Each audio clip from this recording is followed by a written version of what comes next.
All right, good evening, everyone.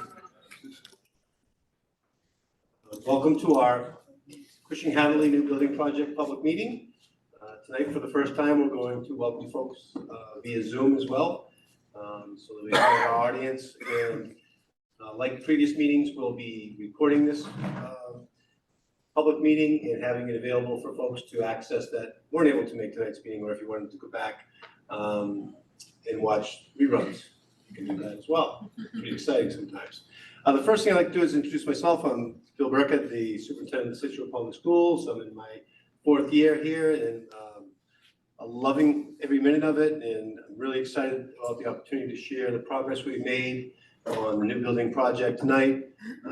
Part of this meeting is to share all the little bit of context, but also current situation where we are with the project, but also to solicit feedback and questions and answers the best we can tonight, so that we can continue to dialogue and improve the product. So the first thing I'm gonna do is, before we start our presentation, and for those folks on Zoom, if you do have a question during the presentation, we ask that you just use the hand raise sign or raise your hand physically, and we have somebody monitoring that, and we'll make sure that your questions are asked, so you do have that ability. And the audience here live, same thing. If you have a question, just raise your hand and we'll be happy to slow things down and answer any of your questions. All right, so without further ado, I'll do some introductions, and I'll start with Tom. Hi there, Tom Hinkelsberg, Project Manager for Doran Whittier Architects. Good evening, everyone. I'm Don Walter, Principal with Doran Whittier Architects. Actually had the pleasure of designing the Gates Middle School and the public safety project. But maybe more importantly, I'm a 30-year resident of Situate, and both of my kids went to the Situate Public Schools. John Lemieux from Vertex. We're the owner's project manager for the town of Situate. Like Don, we also participated as your OPM on the Situate Public Safety Building and the Senior Center as well. Good evening, everyone. My name is Jason Boone. I'm an educational facility planner and senior associate with Doran Whittier Architects. Good evening, I'm Steve Theron. I work with John Lemieux, owns project manager at Vertex. Hi everyone, Nicole Brandolini, School Committee Chair, School Building Committee Chair.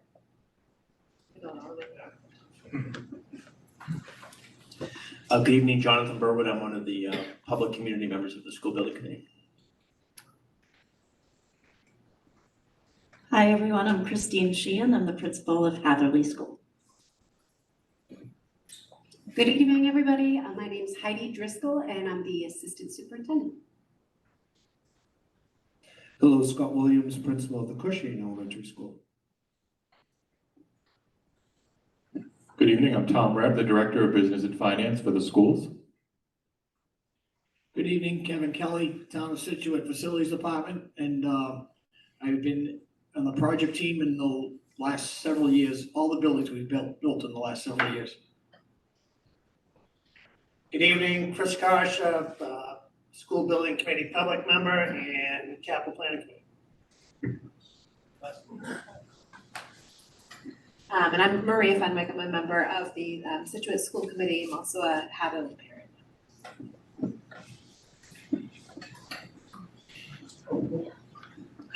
Bruce Marchman, I'm a citizen of Situate, and I'm just a member from the town on the School Building Committee. Thank you, everybody. Now we'll start our presentation. Okay. Well, thank you all for coming, both in person and remotely, for the next 3 hours or so. No, not 3 hours. We're going to take you through a pretty detailed presentation. There's been a lot of work done, and you have a chance to see the schedule too. But there's been a lot of work done that's led up to this evening, and there's a lot more to be done after tonight. But I'm going to take you quickly through the agenda. We've done our introductions. We've set something up called Mentimeter, and Tom will talk about it. It's a way to give feedback as we're going through the entire meeting. There are actually QR codes around the room, and will come up on the screen also. It's a way to provide that feedback, ask questions. It is completely anonymous too. So that's something that we'll be talking about. Mentioned we'll talk about the schedule, we'll talk about the project, talk about the need, This is not just Hatherly, this is Cushing and Hatherly schools, so you can imagine the great needs those schools have. The site planning progress that we've gone through. Construction phasing, this is going to be a project on the Hatherly site, and we have to make sure that the school is fully functioning while construction is taking place. Everyone is safe while that's happening. So we'll be talking about that and how we separate construction from daily activities. And then the building design progress, which is very exciting. So we're happy to show you all that, talk about the next steps afterwards. So here's the team, and you met a lot of people tonight that have been involved. But through the Situate Public Schools School Committee and a school building committee, which is made up of school committee, citizens, municipal people, teachers and staff, parents, all involved in the school building committee, which is the decision-making body for this project. And they're the linchpin to everything that takes place. You can see Vertex, who's the owner's project manager, and Dora Whittier, we're the architects, designers. Well, we're really important, but off to the side here, you see the Massachusetts School Building Authority, MSBA, you'll hear that term quite a bit tonight. They are basically the funding authority that reimburses monies back to the community. So we're going through their process. And we have a lot of experiences, our 18th school working with the MSBA. So we're very familiar with them. So they are clued in all along the way, and they are the community's partner as we do that work.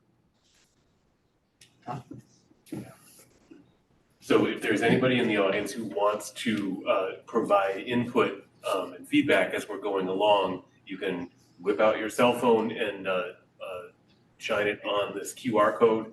As we said, there's also QR codes, the same code around the room, and that'll bring you into the Mentimeter website. And you can, we have these prompts up here. I like, I wish, I wonder. And, those are ways of kind of starting out a thought that you might have about any information or feedback you want to share on the project. It doesn't have to be something like that, but we put that out there as kind of a prompt to get people thinking about that. Comments are anonymous, as Don said, and we're collecting that information. We're not sharing these comments live on screen, so don't feel like you're going to be broadcast on this this presentation tonight. Tom, if I could just jump in there. Yeah, sure. Thank you. For those of you that are using the Mentimeter on your handheld device, if you scroll up, the slide should appear on your device in the same place that the presentation is live. And if you scroll up just a little bit, there should be a Q&A button that you can use to type a question or a response to these three prompts on. And we just want to clarify that you can also, as the superintendent mentioned, raise your hand if you're in the Zoom meeting and chat. You can also use the Mentimeter if you're remote. But those are the two mechanisms that we have available for you to ask questions. If you're comfortable asking a question verbally, you can do so. But if you want to ask an anonymous question, we'll address the anonymous questions at the end of the evening.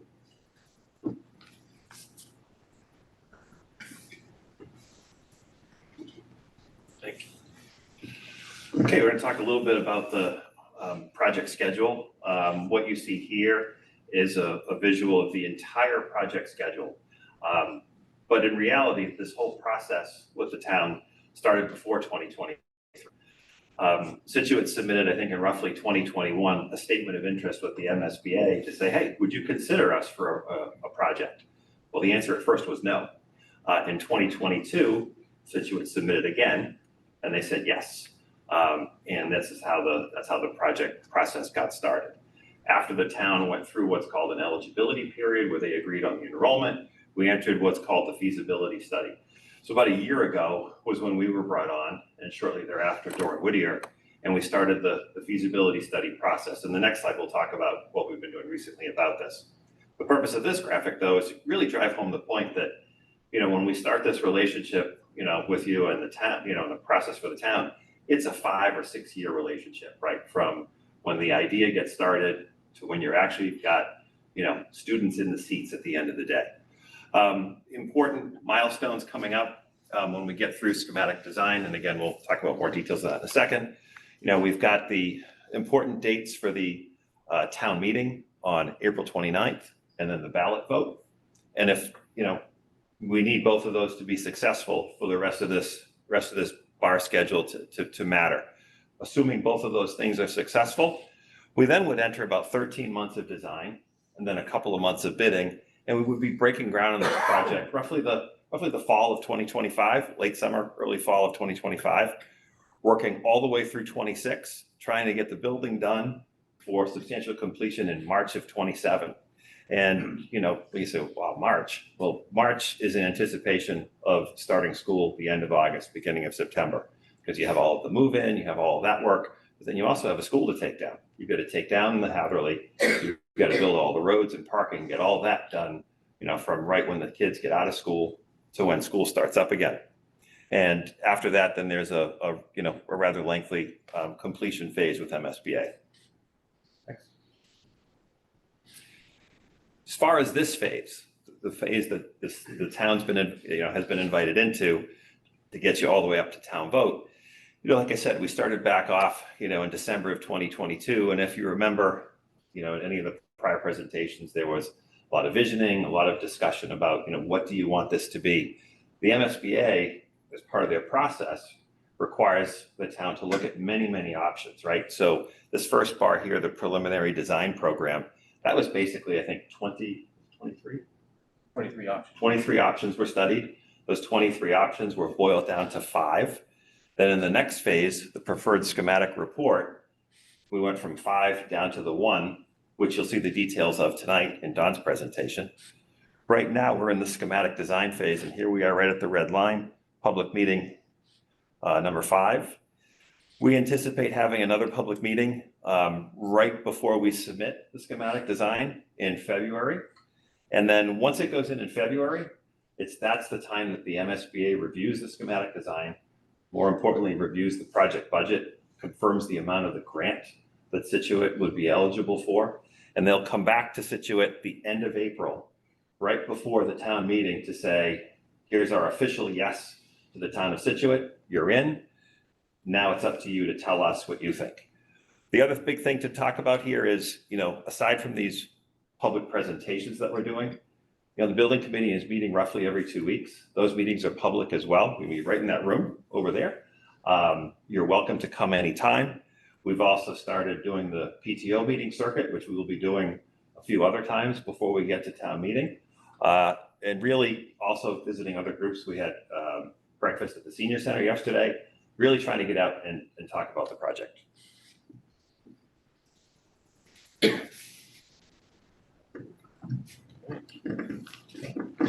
Okay, everyone. I think the first question we need to ask ourselves is, why? Why do we need a new school? I think that's a very rational question. So we want to start with that and kind of go from there. So the next slide, please. So just put some summary points up here that the buildings are 61 and 59 years old respectively. As you'll see from some of the photos here tonight, a lot of original pieces in place, including the structures. So what does that translate to in this form of education? Well, it lacks a lot of things that the modern education system needs and what our students deserve. So space deficiencies for classrooms, obviously, for cafeterias, for the gym, pretty much everything. Inappropriate uses and adjacencies, we'll share some of this later, but for example, classrooms surrounding a gym space. So we all know that physical education classes can be loud, and they should be, and they should involve equipment moving around and things like that. But try teaching with that outside your classroom, or try moving your classroom to lunch, for example, walking through the gym and interrupting that lesson, all those things. That's one example. The libraries that are tiny, those are also an issue, and where we're focusing on literacy being and celebrating student learning on display, that's not ideal as well. And modular classrooms. I can remember when I started this job, walking through on a tour and hearing the animals scurrying underneath me. And there's a lot of them, they're still there, and we're working on that. But that's just one example. I'll show some other. They're not portable classrooms or modular anymore, they're permanent, and they're also outdated. So it should tell you something.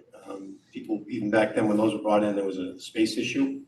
And then we'll talk and look at some of the building systems that are original in place and in need of repair at minimum and should be replaced.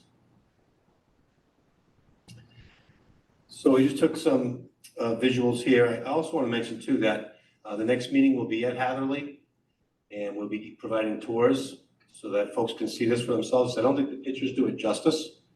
And I have both principals here who live this every day, and you have children in these schools. We're lucky we have great teachers, and the kids are getting an excellent education. The point of tonight and the why I think behind this is it's just not sustainable and in the long run. So here's some examples of the drainage issues we have, the concrete, and again, money to repair these things would be throwing good money after bad. You can see the rotted windows, painting them doesn't help much if they're rotted through. We all know that. Eventually they collapse, and putting new windows in and then the rot around them and the sills rotting out and the windows fall out. So all these things that we've tried are Band-Aids. Obviously roofs can be extremely costly. We have just replaced one this year. They could be upwards of $1 million for each school, and you can tell by the water on top that they're in rough shape, and patching and putting Band-Aids on them is only temporary, and new roofs are going to be needed on both schools. Brick and mortar, you can see the ultimately mold developing on the outside exterior here and resulting in poor insulation. The modulars here is just another example of them rotting off from the outside in. The interior is similar. Here's the old gym floors, obviously not good for anyone's knees. Kids are young, which are resilient, and they bounce, so that's good, but certainly not ideal in modern use of what a gym looks like. And I pointed out the other issues with the gym and its location already. Now, so here's a really important one, accessibility. And this is extremely important to our children, to our staff, and to our guests. An ideal school should be just as vibrant at night as it is during the day. It should be open to the community, it should be used, it should be accessed by children competing in activities and after-school clubs, and community members coming in using the gym, the auditorium, things like that. And if it's not accessible, that denies a lot of people in our society, access to these buildings, and they're just not used. An example on the left that I lived through is the lift. So to get to the gym, just a regular day of taking phys ed class, a child in a wheelchair would have to take that lift. It's old, it makes a lot of noise, it's slow, and they're hard to find anymore because we had to replace it, and we had to have one made, and it was really expensive. So you have to think of that too when you start replacing these types of things. If you don't build a new building, that these things are a lot more costlier now because they just don't make them anymore. You have to be custom made and installed, and again, it's just not. And in the bathrooms, you can see there's accessibility is an issue for folks trying to access our lavatories as well. And here's the the originals, electrical switch gear, as well as fuel boilers. I'm not an expert in these, but I know in my own home, if I have originals, they've been replaced, or they're leaking, or there are problems. They're just problems waiting to be happened, and they're potentially dangerous and expensive. Now here's where you see, we saw the water on the top of the roof. Here you see the damage on the inside. Again, we can replace tiles only so long before the entire roof needs to be replaced, and the saturation. And on the right is, I think, a really powerful one because it's the practical use, what a teacher deals with on a day-to-day and what the kids are dealing with the lack of outlets. I think there's only a couple in each classroom, and they're spread out. So you get into situations where you're using this type of stuff, which is not the best or ideal, and that's not uncommon at all.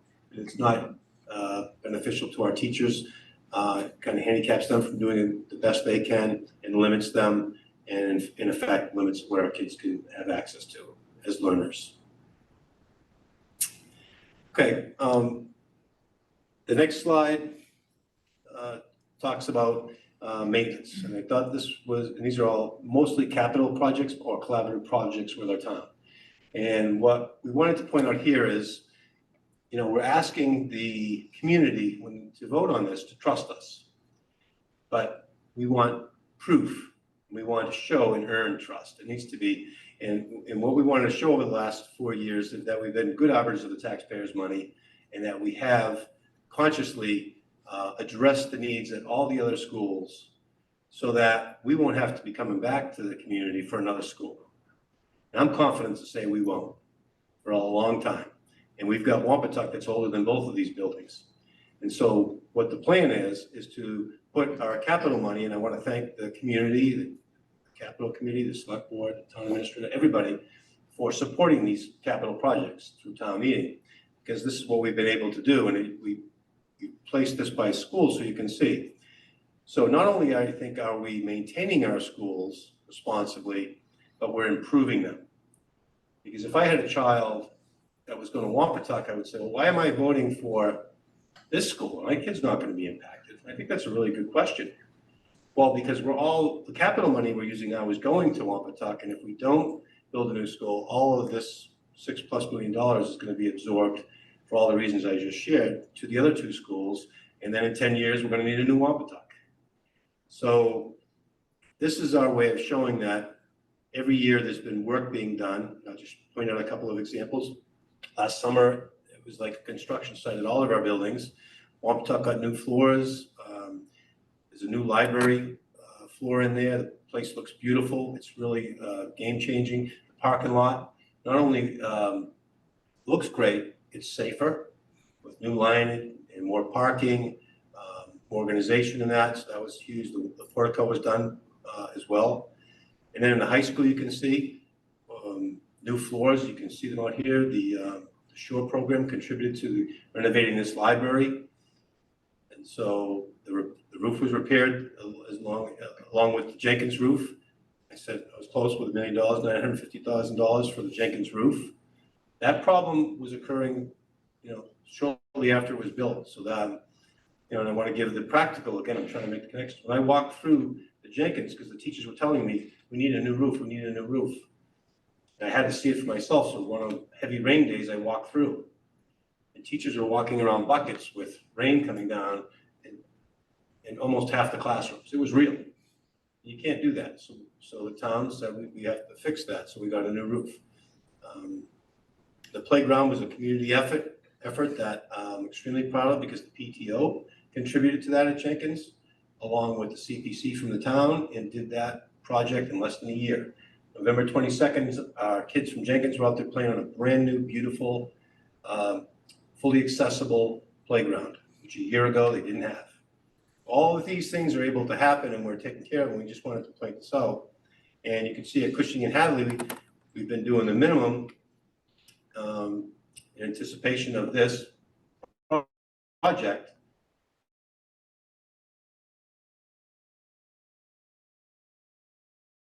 Operational, but it's not sustainable.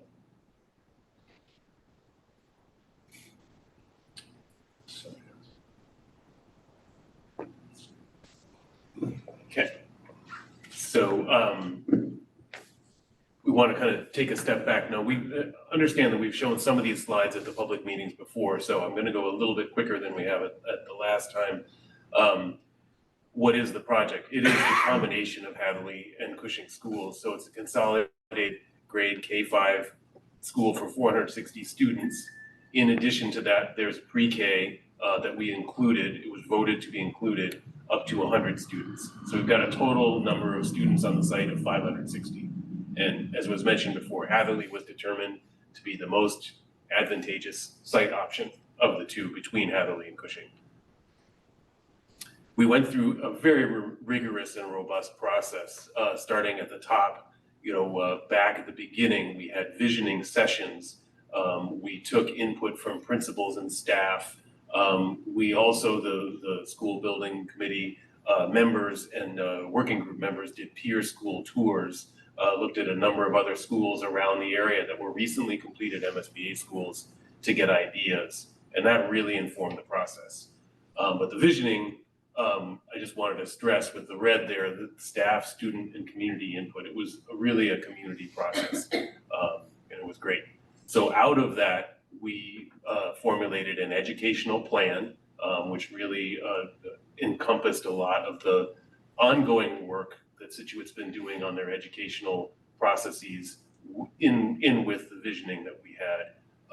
That kind of gave rise to designing, guiding principles for design, really the big ideas that guided how we're going to design the school. And then we also talked a lot in the visioning sessions about how spaces want to relate to one another and how the building wants to kind of hang together as a whole. So all of those things went into the designing of the plan options. And as John said at the beginning, we went from the many to the few, and now we have the one. So that's kind of where we're going. And then just talking briefly, there are some boards over here. Apologies to the folks on Zoom that can't see this, but there are some boards over here that kind of talk about the details of how all of these vision and core values are incorporated in the building. That for each one of these values, there are a number of design responses or design patterns that we've incorporated into the building. But really just talking about purposeful innovation that matters and that makes sense with Situate's educational delivery and philosophy. And part of that philosophy is universal design for learning, which is really making education accessible to everybody. And we've tried to take that philosophy and apply it to the building, to the physical building, as well as the educational philosophy. Making connections with the community, making sure the building is available for the community to use after hours. Making connections with the outdoors is one of the most important things that we've learned as architects, is that access to light and views of the outside is really important to student achievement for students. And then obviously underpinning all of this is site and building safety. Very, very important, especially in this day and age. So John, I'll let you talk about these slides here. Tom and Don get to talk about all the fun stuff. They put me up here for the money slide. So, a couple comments just off the bat about cost. Costs are high. Costs are gross. I will tell you, I sat in chairs like this down the road in Duxbury as a member of the building committee for a middle high school when we did that. It's the same price as a elementary school is now, and we built a middle high school for 3 times the kids. But I will also tell you that in our office right now, we have 3 other elementary schools, 1,000 student one in Hopkinton, another 550 in Dedham, and around 500 in Stoughton. And all of them are very similar costs per unit across the board, and that's with 4 different designers. So this isn't a Situate only situation. This is everybody who's trying to build a school in the Commonwealth right now. So we have the circled option here. This is the new one. This is the one that, this was the one that we talked about earlier. And Don and Tom will talk more about this building later. But when you submit the PSR, they also make you look at the repair only option, as well as the ad reno, so that you have a couple of other milestones to look at when people say, well, why didn't you go with this? Why did you choose something else? So the numbers in yellow were the final budget numbers that were submitted as part of the preferred schematic report, the PSR. And the blue numbers are the net numbers after what we assumed for an MSBA grant. We'll talk a little bit more about the MSBA grant in a second. So the preferred option, 120.1 million, a town share of roughly 86.5, an ad reno version of 122.2 with a town share of approximately 88, and a repair only option of 62. And again, that's repair of both schools because it's a Cushing and Hatherly situation. And there is no participation by MSBA, but we'll talk about why that 62 is not really a truthful number, because you can't just close both schools and do it all today. It would be a longer drawn out process. So at the end of the day, the option that was chosen was I don't have the number on here, what we called it, but basically it was the option that best meets the educational program for the town. It had the best space and light quality, had a safer building plan, and really had the best site plan when looking at the two different sites. And again, how did we get this number? Actually, we'll go to the next slide and we'll talk about the MSBA reimbursement. So we had some good news. as this process had started. When we originally submitted and had those numbers that were just on the prior slide, the MSBA at one of its board meetings said, you know what? We finally acknowledged that they weren't keeping up with the escalation in the cost of construction. MSBA operates when they say, Situate, your base reimbursement rate is 43%. It's 43% of eligible costs. Well, what's an eligible cost? An eligible cost, before they upped the number, was up to $432 a square foot. So that means you would get 43% of 432. But what happens when the cost estimates we're getting are at $832 a square foot? Well, that means you get 43% of the 432 and 0% of the additional 400. The MSBA has caps on site work. They have caps on furniture, fixture, equipment, on tech, and all those things. So on the prior slide, you saw the note at the bottom. It said we were using an effective rate of roughly 28%. Your reimbursement rate's 43, but at the end of the day, you're right around 28. Well, the good news, as I said, is a few months ago, they upped that rate. They upped it from $393 a square foot for the building and $39 for site, a combined of $432, up to $550, site number of 55 for a combined number of 605. So really a wonderful acknowledgement. Again, in a perfect world, this number would be all the way up at the cost of construction, but at least they're catching up. So that was really, really great news. So, bottom line is this will increase those estimates that you saw on the prior page. Next slide. A little bit about renovations. Well, wait a minute. Why don't we just renovate? Well, there's a number of reasons why we don't renovate, right? It's highly disruptive to student learning because you're taking the building you're in. You have to move students either out of it completely or do it in pieces. A new build would be ready in fall of 27. But when we looked at this and said, okay, if you really were going to renovate those two buildings, it's probably 3 years to do one, then 3 years to do the next one. And we don't mean 3 straight years. It's summers, winter breaks, spring breaks. You're trying to piece together a period of time to get that $62 million worth of work done.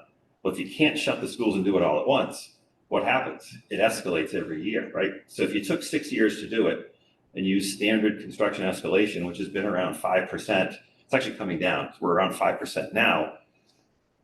That $62 million number, adding 30% to it, 5% a year for 6 years, gets you to 80.6 million. And that's 80.6 million, 100% on the town's dime, right?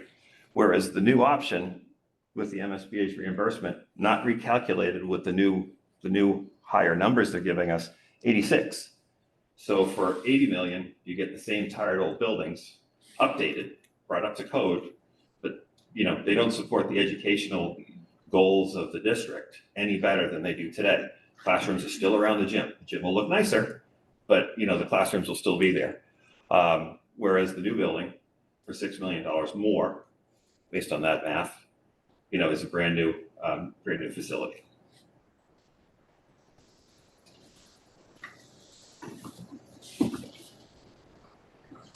Thank you, John. So a question that's come up is redistricting, because if you do the simple math, the two schools right now are approximately, hover right around 600 students who are moving into a building of 460 plus 100 preschool. I'll start with the preschool.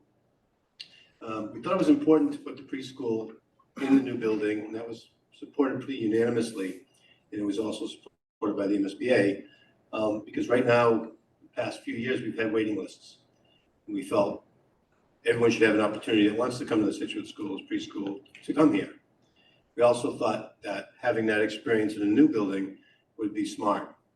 And finally, my belief and others' belief that ultimately we want to be prepared for universal pre-K, which is coming down the pike, and we want to be ahead of that curve. For all those reasons, and the last reason is with an elementary school, if your child doesn't live in the area and doesn't benefit from this, this is one way where all community members that had children of that age would benefit from attending this school. So anybody that has a child preschool age, no matter where they live, would have access to the new building. I thought that was a really strong feature. Now, by bringing two schools together into a smaller school, not everybody can fit.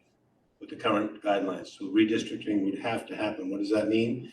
Well, it means that some areas of school where you live may be impacted on who attends a new school. That's scary for a lot of people. It's even more scary because we can't know those numbers till we get closer because they change from year to year. So I wanted to share with you that we do have a plan and put people at ease on what our priorities are and lessons that we've learned over the past years in having gone through this, but having heard all of your stories to date.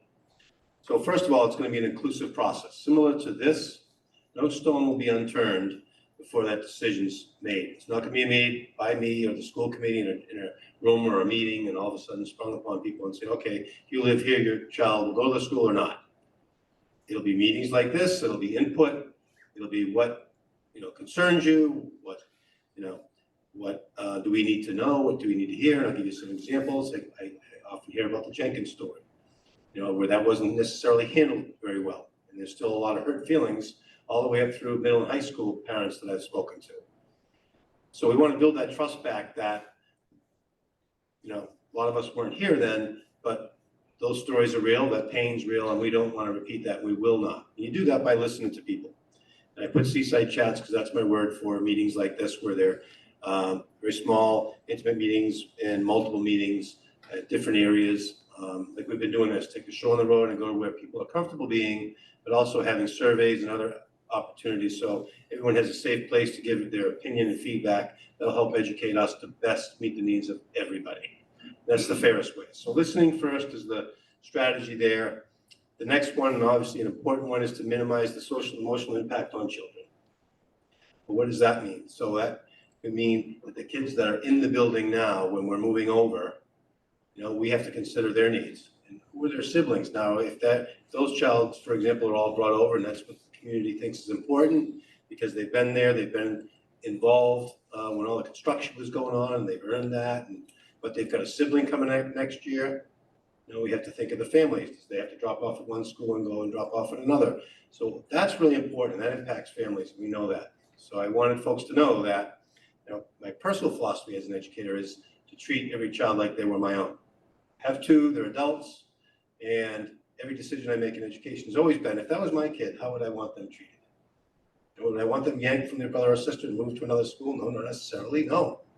How could that be avoided? How could we handle that with care and with empathy and in advance with timing? The other thing that's on here is to do all this as early as possible.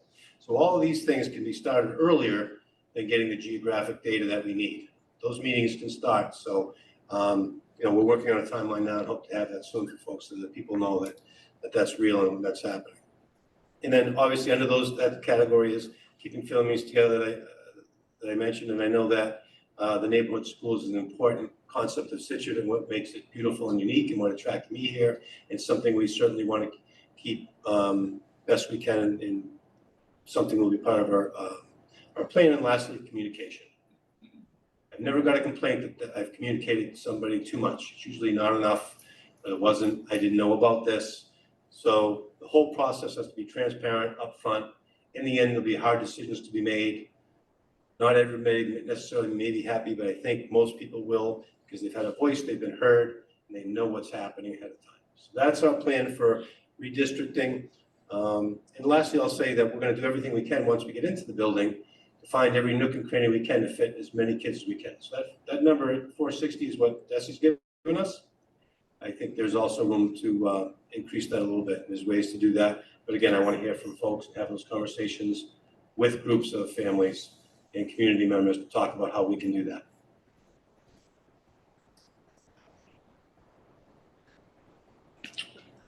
All right, I'm going to talk a little bit about landscape and site planning updates next here. So very excited about how the landscape and the site plan is really shaping up. This drawing here kind of shows a concept plan with just some basic ideas of some things that, again, really came out of the visioning process. Number one are accessible pathways. And again, apologies to those folks that are online, can't see my finger tracing around the outside of the site. We have a pathway shown there, and that could be a fitness trail, that could be a walking path for seniors. It could have stops along the way, whether those are actually fitness stops or nature interactivity kind of points of interest, that sort of thing. There's a lot. It's very interesting. It's a small site, but there's a lot of discovery to be made on that site, and actually a lot of history on the site. There are wetlands in the corners. In the upper, the upper left here is the northwest and the southwest corners. There are wetlands. Those could be interactivity points and places for education. There's also a notion of actually connecting to the conservation land that's next door, that's to the west and north of this site. And not too far away is actually the tidal flats out there. So that's another possibility. We're going to recreate Flannery Field, which is 2A on this drawing here. Right now, Flannery is where the new building is shown. So we would be using that space to build the building and then flipping over and putting Flannery Field on the back of the site. And it's the same area and roughly the same shape as the existing field. It's a little bit shorter and wider, but will still fit a full-size field on it. Playgrounds, there's going to be 3 playgrounds on the outside. They're labeled 2B on the outside there. Down here, kind of in the middle of the drawing, is the sort of younger children's playgrounds. There's kind of 2 age groups incorporated in that space. And then 2B up in the north is the older kids, the age 3 or grade 3 to 5 playground. We're also talking about having some play for pre-K and maybe some of the kindergartners within the larger of the 2 courtyards that's shown there. So we're still talking about that with the landscape architects, trying to figure that out. But one of the features of this building that has these 2 courtyards in it is that it's a safe place for those kids to be outside but still be within the confines of the school environment. So that's a big feature of this plan, you'll see. We want to make sure that there's a great sense of arrival in front of the school. Still talking about some of the details for that. And then we really want to integrate the science of the site into the landscape. So we've talked about things like rain gardens and the sensory discovery garden as 2 examples of that, where kids can really interact with, what's happening on the site. How is rainwater handled on the site and taken care of? So it's a thing that we need for engineering, but it's also a possible educational point of impact. So we showed these diagrams last time. Not much has changed, so I am going to go through these fairly quickly. We have a site circulation plan that really separates all of the different types of circulation. So buses from cars, cars from pre-K drop-off. So we'll talk about those. We've had an interesting discussion about the front entrance of the site, and concluded that one way in with a couple of lanes going out is really the best way to go. We've had what this drawing shows is buses coming into the site and then turning left and going around to the west side of the site. And there's 3 long sections of curb where they can drop off. And then those buses would continue around the back of the site and then leave throughout the front. Keep in mind that this drawing and this diagram would be happening at a slightly different time, a little bit earlier before the cars come in. So cars, last time we were asked, so how many cars would fit on the site in line, queued up for drop off and pickup? So we have space really along the curb line for about 30 cars in that big horseshoe shape in the front of the building, and then another 40 or so out to Ann Vinyl Road. So we have 70 cars really that could be queued up and off of the street. And it's kind of funny, when I was coming here today, I got here right around 3:30, and the Inley School was having their pickup. And it's just instant gridlock. It's that kind of thing. And I know you have that issue here as well. So we're trying to avoid that, trying to keep cars off the road. And my button keeps going. So pre-K is a separate circulation. We have a separate lot for them down kind of on the southern edge of the site here. And really what we're recognizing is for the smallest students, they really need to be, walked into the school. So we have a separate lot that would be reserved during drop-off and pickup just for pre-K folks. You drive in, park, and then walk your child into the school or come and pick them up at the end of the day. So that's a separate circulation, and of course they do all mix with the other cars upon exit, but it's at least keeping that circulation out of the way of the rest of the building. For bikes and pedestrians, we're assuming that both of those modes are using the sidewalks. We have brand new sidewalks on Anvinal Road, and I just heard a comment the other day that that's really making a difference in the safety, keeping kids off of the street, out of the actual roadway.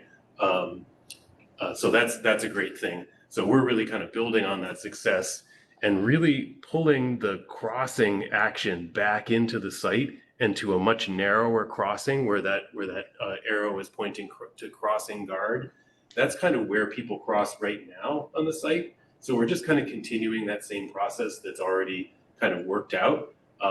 And we think that crossing guard will be very integral to the success of that intersection there, where we're going to have full stops. It's really like a three-way intersection, full stops.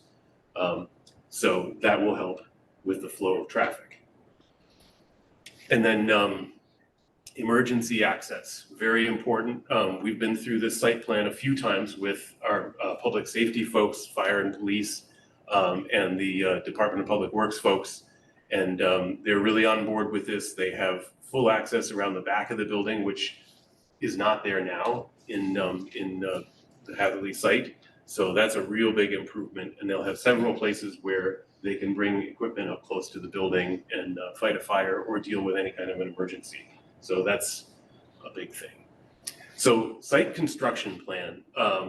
This is a drawing that really shows in very basic, diagram that really shows what things will look like during the construction of the new building. You can see that the two buildings are very close to each other, the existing building kind of in that light green, and then the new building shape in orange.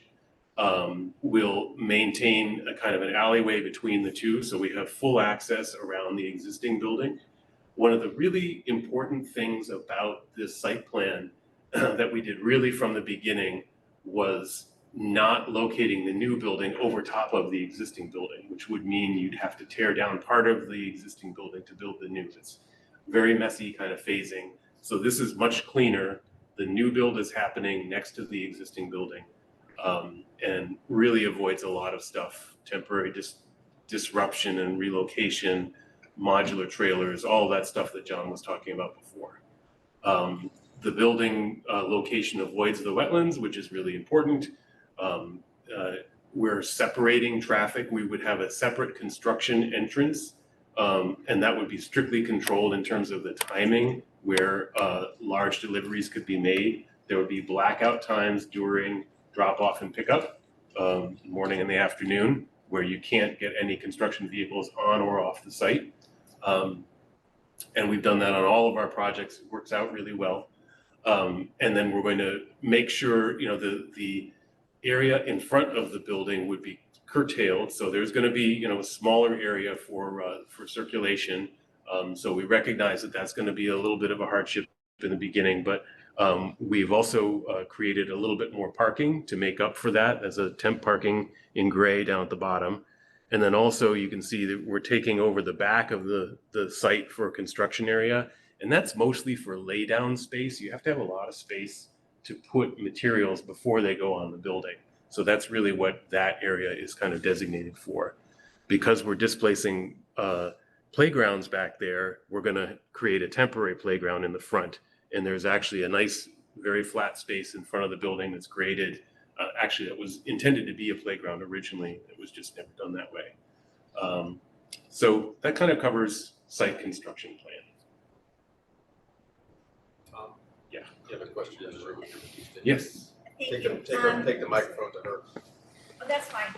Well, The flare on the field, that you were talking about moving around, have you people directly spoken with the Flannery family? Okay, and they're happy with that? So the question for the folks listening is, moving Flannery Field, have we spoken to the family? And that's a great question, and the answer is yes. And I want to give a shout out to the family because back to my personal philosophy, that was the first conversation I had before we went through any of this. Was meeting with them respectfully, asking their permission, quite honestly. If they said no, the building would be somewhere else because the sentimental value and the importance that means to the community. So very grateful. They were glad we asked. They said absolutely, we'd love a new field, and we rededicated the whole 9 yards. But certainly that was taken care of and addressed. So thank you for asking, and thank you for the Flannery family for allowing us to do so. All right, so now we're going to move into the exterior design updates, and we're very excited about this. Just a few things about changes in the plan. The plan has not changed a whole lot. You know, we've seen this drawing, this diagram for quite a while now. The one thing I do want to call attention to is the shape of the media center, and in a minute you'll see why that is the way it is. For a long time we had it kind of reversed, where that digital learning lab, literacy lab was poked out of the building and the media center was kind of pushed back into the building. But we looked at the massing of that, how that looks in 3D when you first walk up to the building, and it really became apparent that we needed to do a little bit of design work there to refine that relationship. And what it does is it really pushes the media center right out to the front, and really underscores that idea of putting learning on display in the front of the building. So we'll talk about that a little more in a minute. Really not much to talk about in terms of changes upstairs on the second floor. Suzanne Brooks has raised her hand. Are we going to hold questions until the end, or are we going to?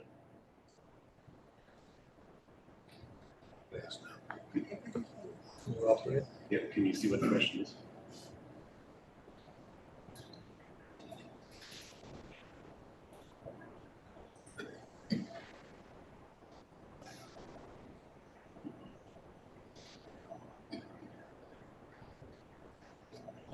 You can't see it. Maybe what we'll do is we'll come back to it. Can you just, one of the things you talked about was the community aspect of the building. Would you put the previous one and show where you got the gym, stage, the cafeteria? Yes. And how you can isolate that, and the town can go in, groups can come in and use it. I think that's a very important. I'm going to bring you up here now. Yeah, so the question from our audience here live was, how does the building work in terms of accommodating the public? And what we've got is the plan organized into three sort of segments. The lower elementary school is kind of to the left on this drawing. The upper elementary is to the right, and in the center is really where all the public spaces are. And for folks online, you might be able to see this. There are 4 double doors kind of at the entrances to each of the classroom wings. Those doors are able to be shut off, which allows really just the center of the building to be kind of locked off for public use after hours without having people kind of traipsing across the entire building. So, and within that, we'll be looking at other ways we can possibly subdivide even more if we need to. But the cafeteria and the stage are actually open between them. So we have kind of an ultimately flexible large space there where we've got the gymnasium with a large opening with a kind of a closable partition, which allows the stage to be open to the gym side. And then also the stage would be open to the cafeteria side. So you could have a smaller, more intimate meeting or performance on the cafeteria side with that door closed to the gym, or you could have it flipped around to have it facing the other way, or you could even have it all open and have all 3 spaces adjacent to each other. And that could be something for like a community gathering or something like that, where you have a large number of people and you want them to be able to kind of circulate around the different spaces. So it's got a lot of flexibility in that regard as well. Okay. I just want to supplement that, folks, and thank you, Mr. Marshman, for bringing that up. We had mentioned this yesterday, and I said it tonight that, opportunities for the whole community to use. We talked about the walking paths outside, also the playgrounds. Wouldn't hurt we have more playgrounds outside for the community to have access to after school hours, certainly. But the first thing that I always think about as superintendent is safety. Safety for the children, safety for the adults using the building. And so where the location of the building is back and away from the road, and for visibility is higher ground is one example of safety. The vestibule entrance with double entry safety standards, being able to lock the building down when the community is using it after school is another example of safety. And the hidden gem, and one thing I also want to point out is that this school is completely unique to Situate. You won't find one like this around, meaning there's not many schools out there with double courtyards. We saw one with one courtyard that we really loved because of the opportunities for outside learning, play, spilling out for lunch, outside reading, all kinds of opportunities.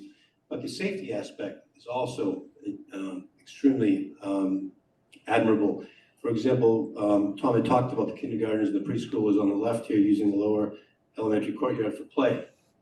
Young kids out in that small facility on the playground run around. Having a safe enclosed location for those kids to play is just a much safer environment, and it allows for that. So those are some other great uses. The pink boxes, and I apologize if folks can't see it, for connecting each classroom is extremely unique.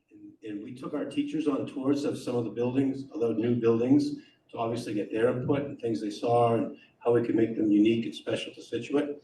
But those are small learning areas that connect to two rooms. Typically, these are pull-out classrooms for students that may have speech needs or other special needs that have to walk down through hallways or go meet a teacher somewhere outside the classroom. And we don't want that. We want them to be included and part of the classroom at all times. And this allows kids to transition into those rooms in and out.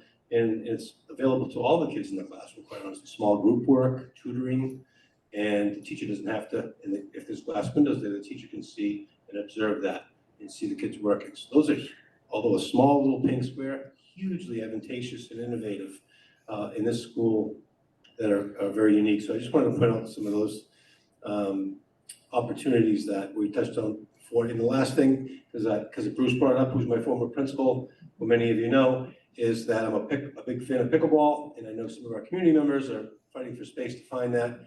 We look to line the gym with some pickleball lines so that the community after hours can come in and play. And it's just one more opportunity for our community to use the school. The stage and gym opportunities, see how that's all connected. Great opportunity for community groups to come and use it for meeting places, for celebrations. Again, we want to make sure that the community knows this is a school, first and foremost for our children, but it's an opportunity for all of us to enjoy. So I wanted to point out those other features.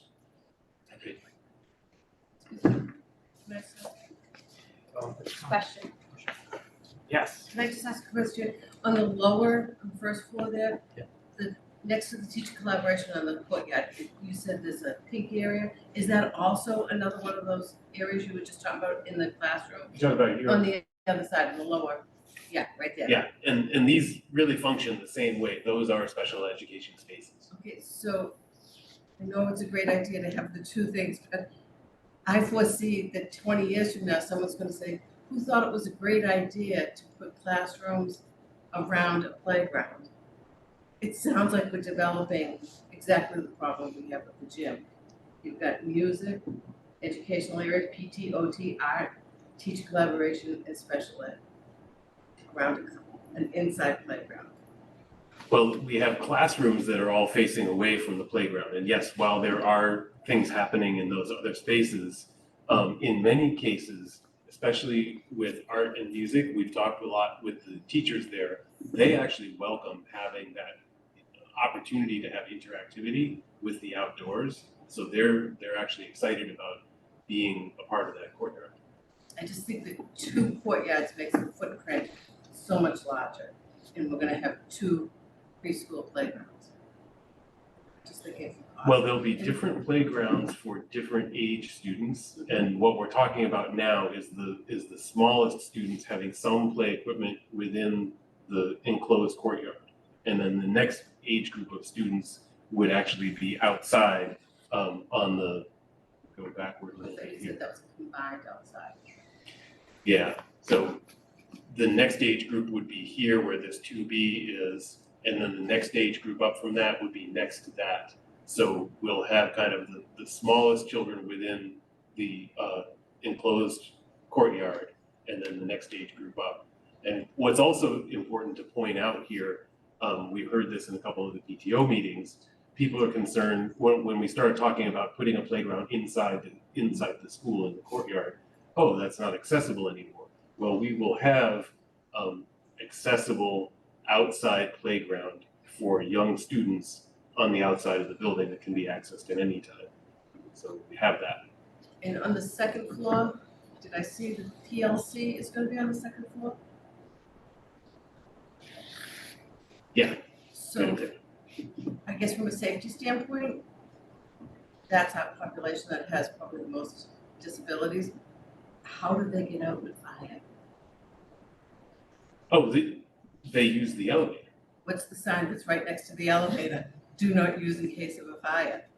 But okay, so if there's a fire, they are asked to shelter in place, and then the fire department would escort them out.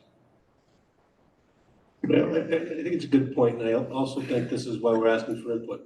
It's a good question, and so I think that needs to be reviewed. I also, back to your first statement about the courtyard, recess or play for the younger kids is one piece of it. It's also a learning space to take classrooms out there. We talked about potentially having an amphitheater out there for lessons and classrooms, so it's more than that. So the playtime could be structured at certain times to be avoided during classes and things like that. So it's not just the playground. So I just wanted to clarify that it's an outdoor learning space as well.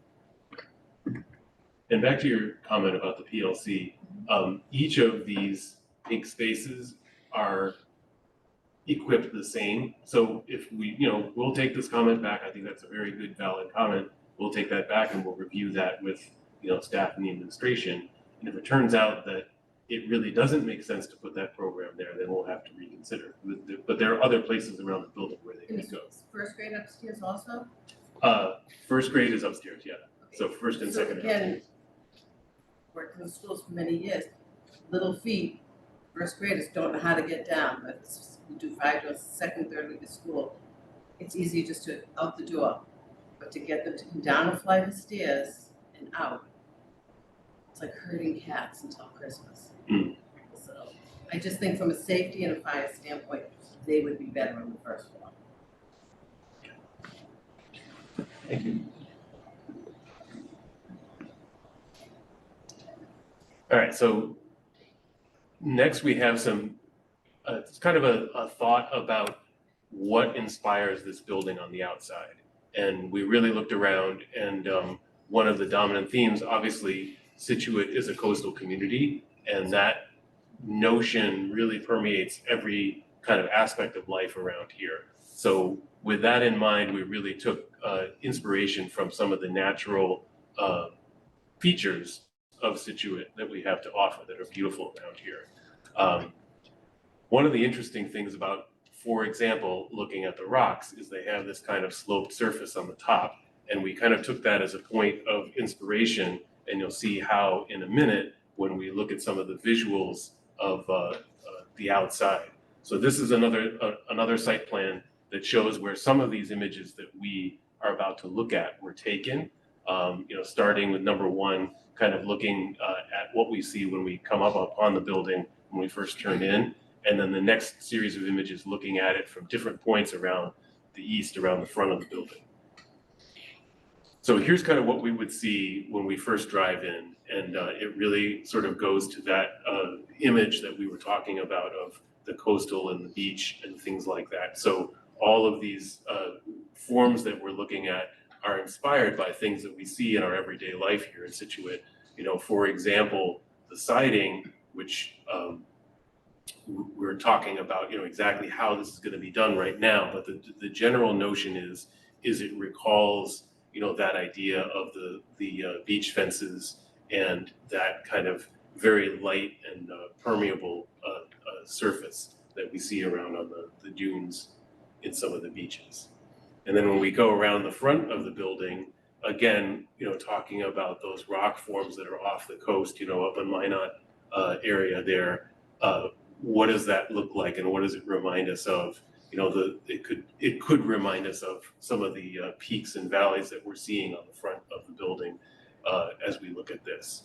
Another possible interpretation of that is looking at the dunes and you know, the gentle sort of sway of the dunes as they go up and down. And then as we get closer to the building, we start to look at this piece that we were talking about before, the library kind of popping out from the front of the building and really announcing that entry and announcing that learning is on display here. It's really a very important piece. And what is that glass that forms the outside shell of the library? That's a pattern that's, it's a pattern that's echoes the marsh grass and the seagrass on the dunes and how that all works to hold the dunes together. And then as we get closer to the building, we start to see, you know, how the entry is really enveloping us and welcoming us into the building with that cantilevered roof that gives the entry some cover. And we also see another example of that dune grass, the bunches of grass that kind of pop up in front of the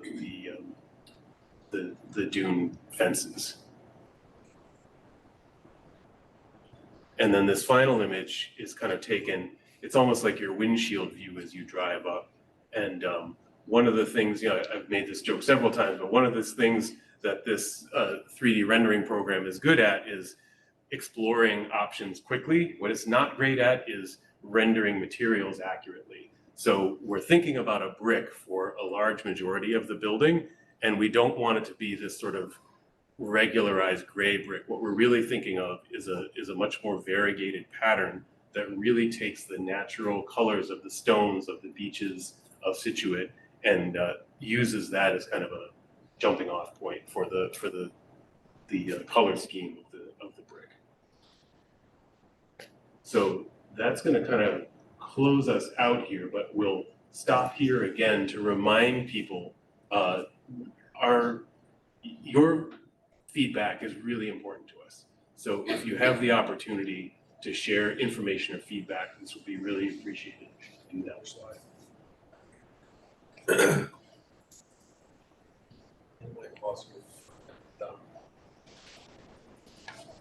So I just want to reiterate what Tom just said. First of all, thank you for your patience. We're on the home stretch. We're not here just to present. Obviously, there's a lot of information that we're presenting to you, but we want the feedback like we're hearing tonight.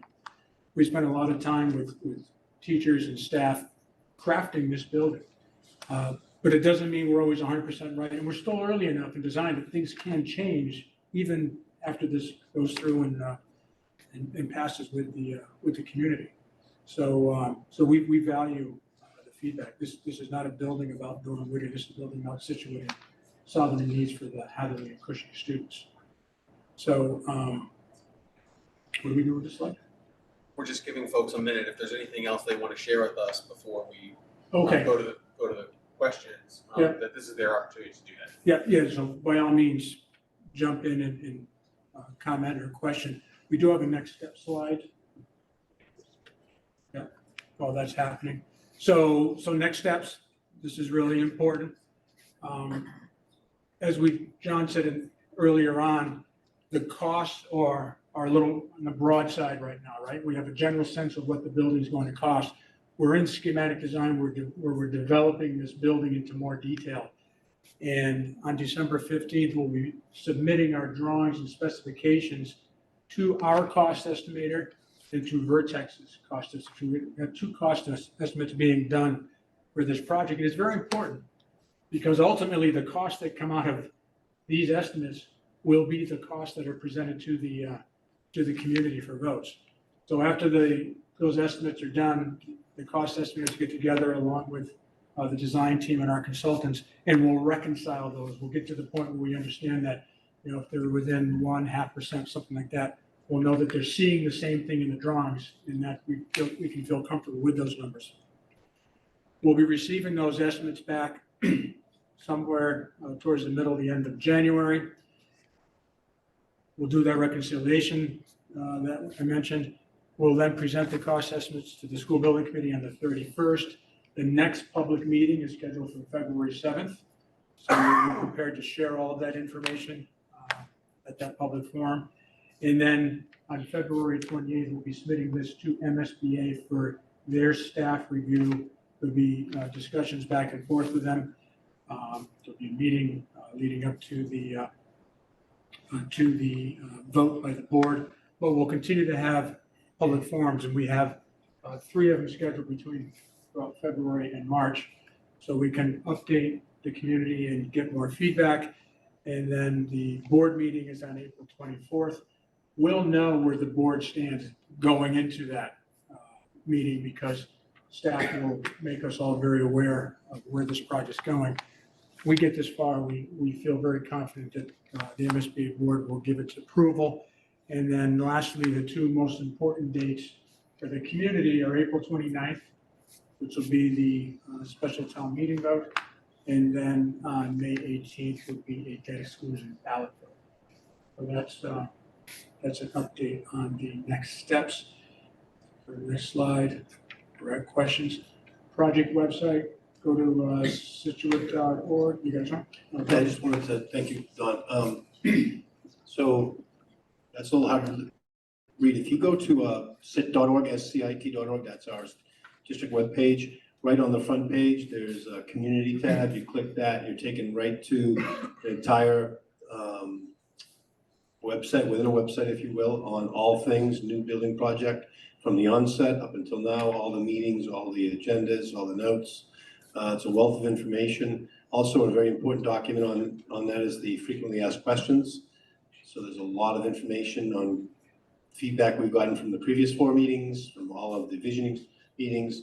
And we continue to revise that. So if you have other questions that you bring up, we add to that so that folks can be updated. So that's a great resource. And you don't have to wait to the next public meeting to give input. If you absorb tonight, or you go back and look at the website, look at things, and you have questions, please reach out to me directly at central office or wburkett@sit.org via email.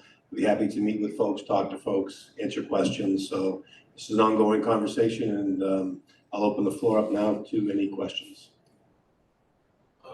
Superintendent, if we could, we've got several questions that have come in through the Mentimeter platform. Perfect. And maybe I'll just ask the questions and then MC.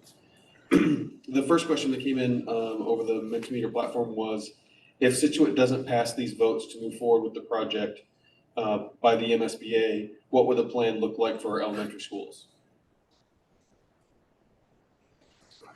Give the money guy the microphone. You can give the practical. The technical answer with the MSBA is when we submit the schematic design, you are submitting the scope and budget of the project. That's the project. We went from the many to the few to the one. This is the one that was developed. And if ultimately the vote is no, you start over. Okay, you don't get a chance. There is a failed vote policy on the MSBA's website, but it's a failed vote policy to talk about. They will give you time to figure out a way to go and get the votes. Let's say you missed by a dozen votes. Well, do we need to have a special town meeting? That's what it's meant for. It's not meant to come up with a plan B. There is no plan B at this point.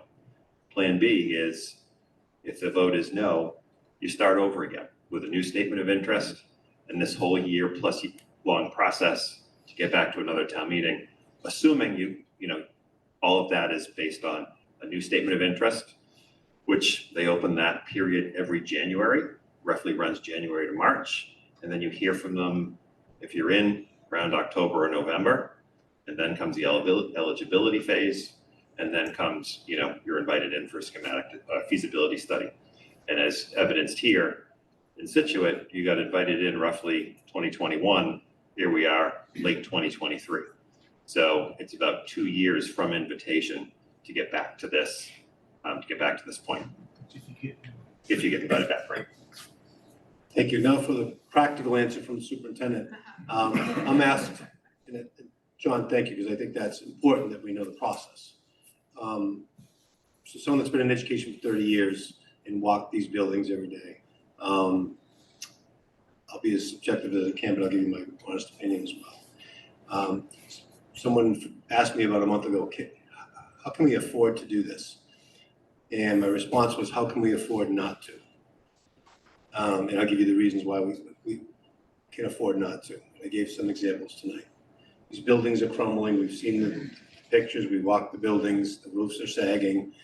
The boilers are ready to be replaced. All costly.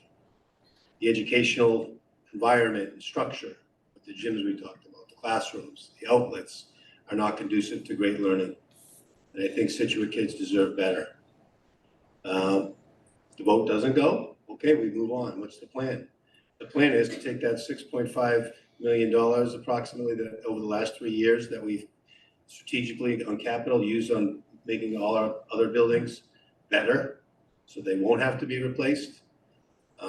All that money now will be absorbed by these 2 buildings, 100% of it. So for example, next year we have for the vote this spring, we have going before capital $650,000 in ADA upgrades for the Wampatuck School to make it 100% compliant. How awesome is that? And on top of all the other things we've been doing at Wampatuck, as one example, if these buildings weren't approved, that money goes here as an example, and all their monies. Now these other buildings, the Jenkins roof, that money would have went here. The Jenkins roof would have still been leaking. I can go on and on. So this plan, yes, John said expensive.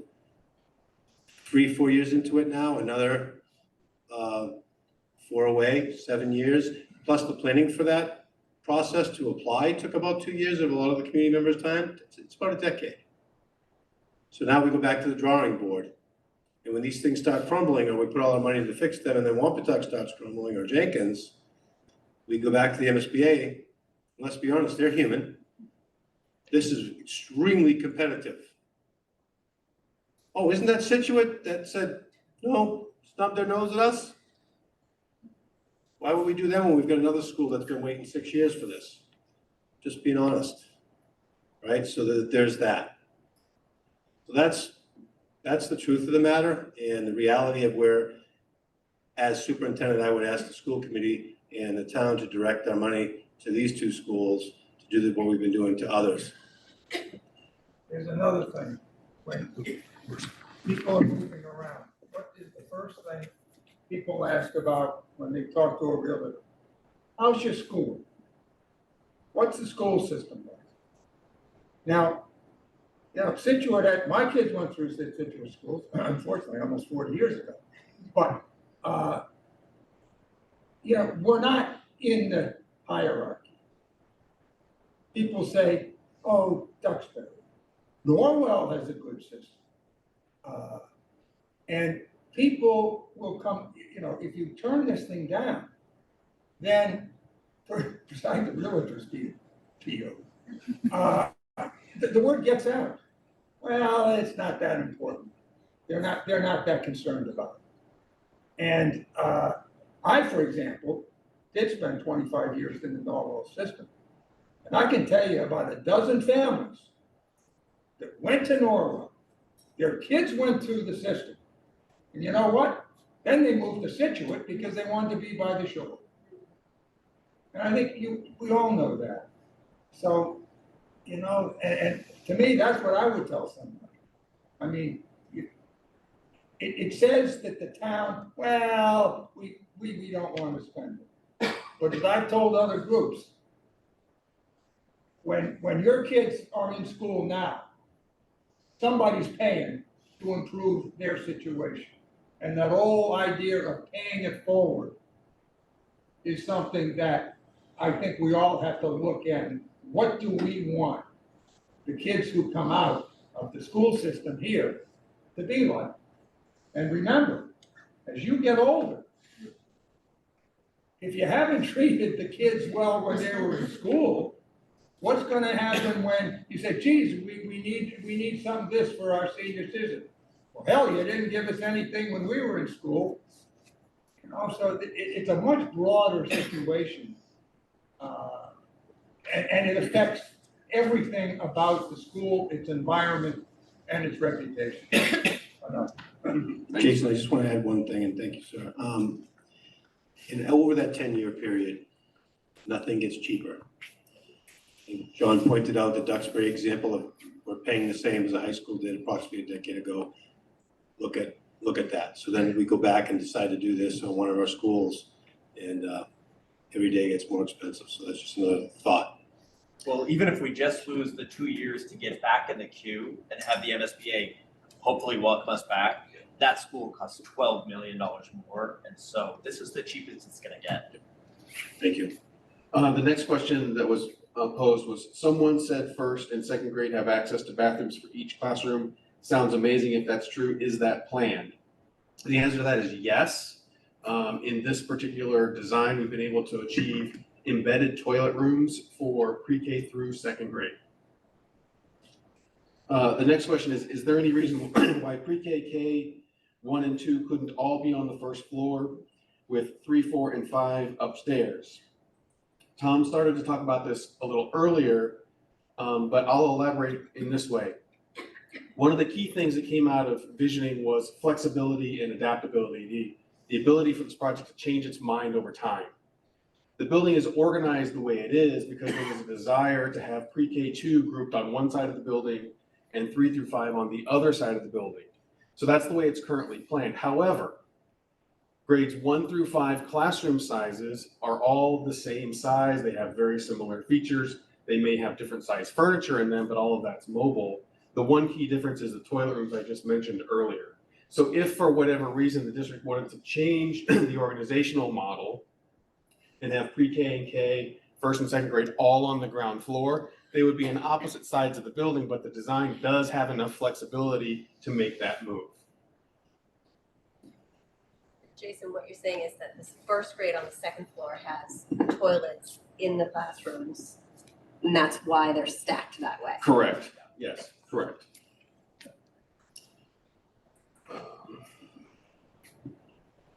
Sorry, I'm just processing these questions in real time here. I'm curious what the plan is for the Cushing building. Yes, thank you. The select board recently voted that that would be demolished and used for recreational space to be determined by the community at a later date, which I believe has gotten a lot of positive reinforcement considering the neighbors don't want an abandoned building in their neighborhood, nor do any of us. And we saw the condition of these buildings and finding use for those. It's not, you know, it's very smart to tear this down, do it right away, and then have that space flat and ready for you know, whatever the community decides to do next with it. But that would be the plan as of right now. Are any of the demolition costs included in that figure that you provided? Like for the Cushing School and or the Hatherly School? The question is, are there demolition costs for both the Hatherly building and the Cushing building embedded in the current estimates? Hatherly, yes. Cushing, no. But knowing that that's the decision of the town now, we will update that. So as the team said, the first estimates for PSR, so you don't have to look around the column. The first estimates for PSR, kind of higher level, right? At this point, the designs that Dorn Woody are doing, much more detailed, hundreds of sheets of drawings, you know, thousands of pages specifications, a much better set of documents to do a design on. That being said, the project budget's getting fully updated, and now knowing that that's the disposition, Cushing, we will add that into the project. So the next time we do the presentation after the estimates, after the reconciliation, we will include the Cushing costs to make it, make the building flat. There was another follow-up question over here. So I guess my question, could you pull back a diagram that shows the Ann Vinyl Road with just any picture that shows the street?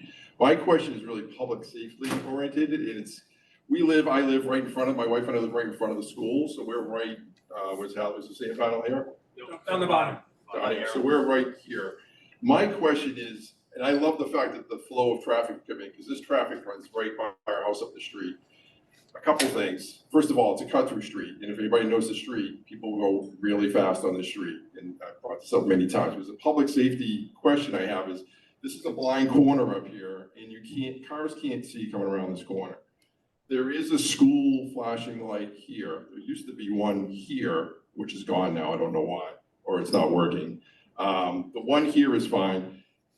I don't think the public safety has really looked at the traffic flow and the speed on the street. We have to plan something for, there's two schools rolling into one, so there's gonna be much more traffic, much more students, much more everybody, I get that.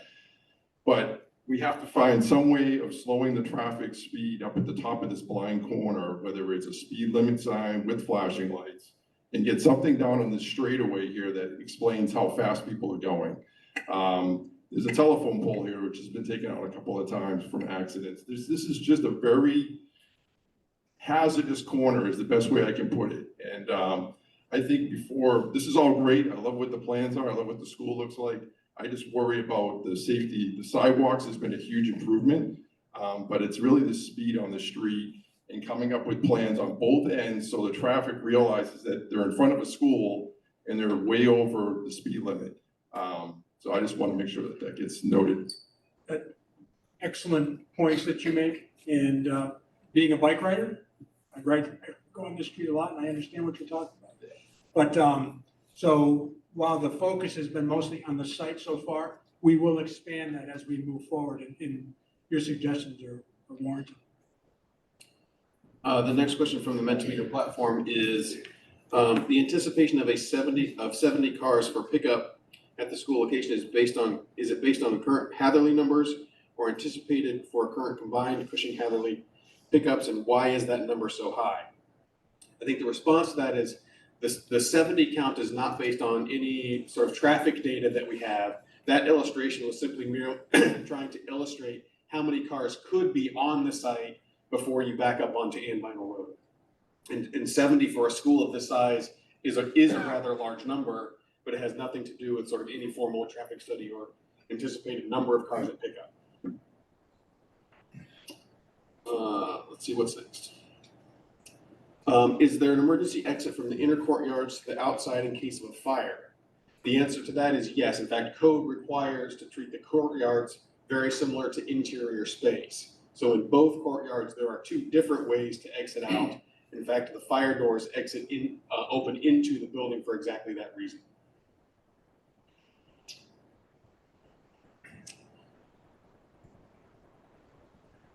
What will happen with staff? Will there be an extra admin like a principal or a vice principal and an extra nurse psychologist, etc.?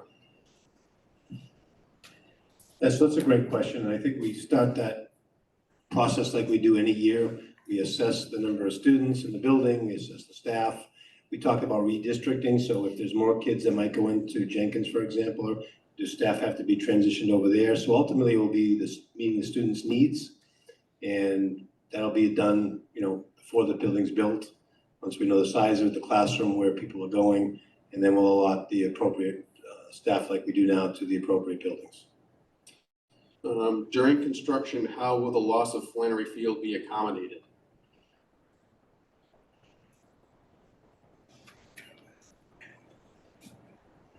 That honestly is one of the perils of construction, because we really can't recreate it, certainly here, but we will look elsewhere in town and see if there's another way to temporarily relocate it. Certainly, there's other space in town that can be utilized, but we won't be recreating at Flannery Field itself temporarily.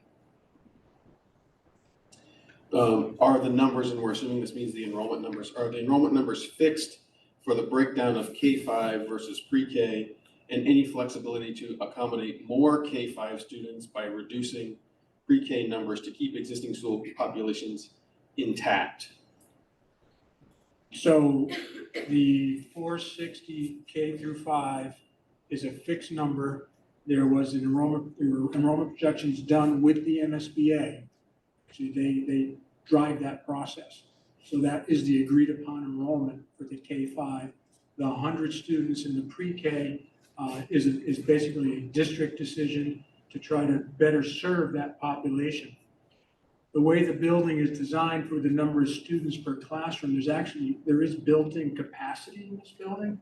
So if you put some more students, not 5, 10, 15, but 2 or 3 more students per classroom, you can actually increase the capacity of the new building without having to worry about doing additions or something like that on there. How is pre-K a good idea when it is not reimbursable? So pre-K is reimbursable. MSBA doesn't recognize it as a program that you basically have in your educational specifications, but it is considered an other space. So being that it's another space, being that it's a need within the community, pre-K is absolutely reimbursable by MSBA. Is it possible to share if the MSBA is, oh, that's the same question. I'm wondering what the square footage is of the new building and what the combined square footage of the existing 2 buildings are. The new building is 105,717. Thank you. The existing buildings, Tom, off the top of your head? 85,000 square feet. And obviously the big difference there is the existing buildings are missing and have inappropriate educational space. So even though we're combining largely these 2 enrollments, this is an educationally appropriate facility where the existing buildings have many spaces like the gym that was referenced, like the library, like no purpose-built special education spaces, right? All of those things are in the project and none of them are in the existing buildings. In pre-K. In pre-K. And some of the existing classrooms are undersized. Will the playgrounds be fenced in? Yes. In a word, yes. Yes. That was the final question from the Mentimeter platform.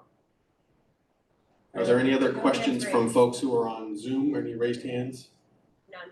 Any additional questions or comments, feedback from folks here?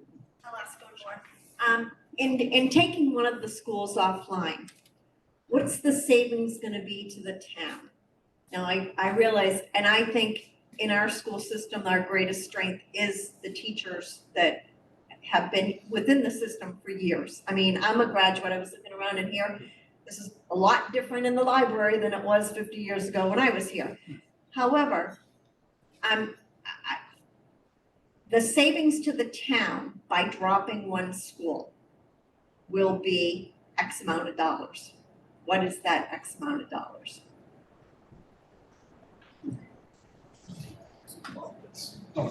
Operation cost, but it's also the cost of Personnel, I mean, the whole gamut. Yeah, we haven't calculated that yet because the decision was just made to take that offline and demolish it, but we'll figure that out. But just the operational costs are gonna be, electricity, heat, all that kind of stuff alone are gonna be, prohibitive. So we'll calculate that because I think it's a good question because it will result in savings. And would that savings be able to go and be returned in to pay for the new school? Or how would the finances on something like that work? Yeah, I think that would probably be a question for the town, but It's a Nancy question. yeah, and that's a Nancy question she's not here right now, but that's above my pay grade. Okay. All right, well, we'll hang around here. If you have individual questions and want to chat, we'd be happy to do that. Thank you for coming tonight, for those who were able to make it in person. Thank you for those folks that joined us online, and please share this information with a friend. Oh, we have one more. Speaking of friends, I'm here to represent the Friends of the New Cushing-Hatherly School. We have an organization made up of community members, family members, myself, young students in this new family. We have a website, we have social media accounts, and we'd love to hear from you about questions that we can help source answers to, but also have lots of events and volunteer opportunities. We'd love to be in touch with lots of the community. So there's information on this card, please take it and look for us around town and online, and yeah, I'd love to connect. Thank you.